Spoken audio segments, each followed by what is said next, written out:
All right, so my most latest attempt, I was doing everything half and half friendly with my experience curve, and then I borched up the load warp for a reason that we'll explain in a second here. But thankfully, I had the presence of mind to make a world save with the current build, so we're just going to run through it and prove that it's well more than enough experience. So this is having routed Ages of Skill and Ages of Might out of Twinblades, and having used both of the Ages of Will that you pick up after one-shotting the White Balverine. The build is going to look like Enflame 4, Force Push 3, Physical Shield 1, Magic Power 3. Really a bare minimum, but more than acceptable. Now, for the load warp, as I've learned from repeated testing and screwing up in the course of actually doing serious runs, do not try to load warp with your second childhood save, the one you use for bribes and John Fable and all that. Use it with your, or load warp with game start.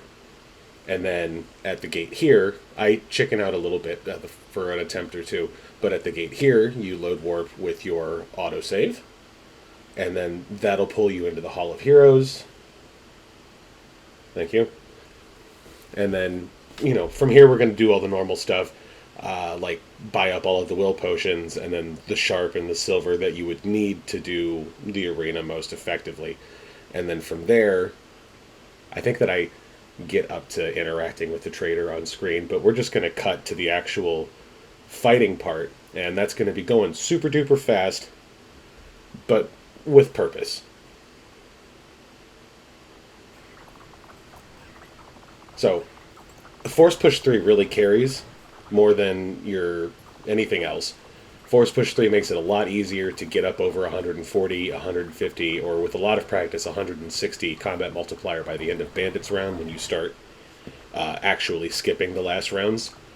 And I'm not going to act like I'm not, or I'm not going to act like I'm extremely well practiced at Arena. This is kind of a mid Arena run overall, and I believe here in the undead round, I even have my shield break once. My shield breaks once at some point, but I don't lose my combat multiplier.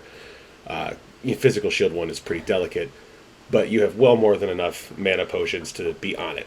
So just like you would normally do, just aggressively spam Force Push 3, and at round end, try to stay on top of it with your spamming the bejesus out of Summon. But we approach the end of Bandits round.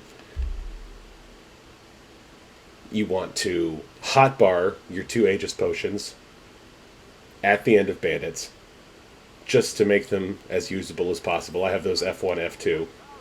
That's going to mess with your hotbar after the arena is over. Might slide your Assassin Rush out of place, but that's something that has nothing to do with the actual viability of this strategy.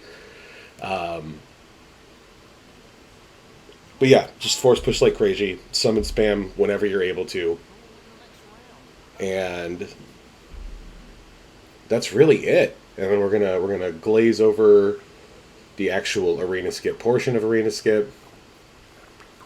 And like, I was recording this with the intention of demonstrating, but I still went to see Teresa first, so we're skipping that, warp straight to the Heroes Guild, and watch and behold and wonder and amazement as there's well more than enough experience to get full end game build after arena with half and half. We're going to buy up Physique 7. We're going to buy up Accuracy 7. We're going to buy up Speed 7. We're going to get Magic Power 7. We're going to get Physique, or not Physique, Berserk, Physical Shield, Multi-Arrow, Force Push, all up to 4. And Assassin Rush up to 4 also. I don't know, like, it's well more than enough experience. I think at the end, like, all told as well, there's like 80,000 experience left over, so even if you're relatively new to the game and you're still taking slow time for simplicity's sake, we also multi-strike 4 too, how could I forget? Even if you're taking slow time for simplicity's sake, there's well more than enough experience doing a very, very average arena run with half and half to max out slow time 4. This is beyond viable. It's crazy how viable it is.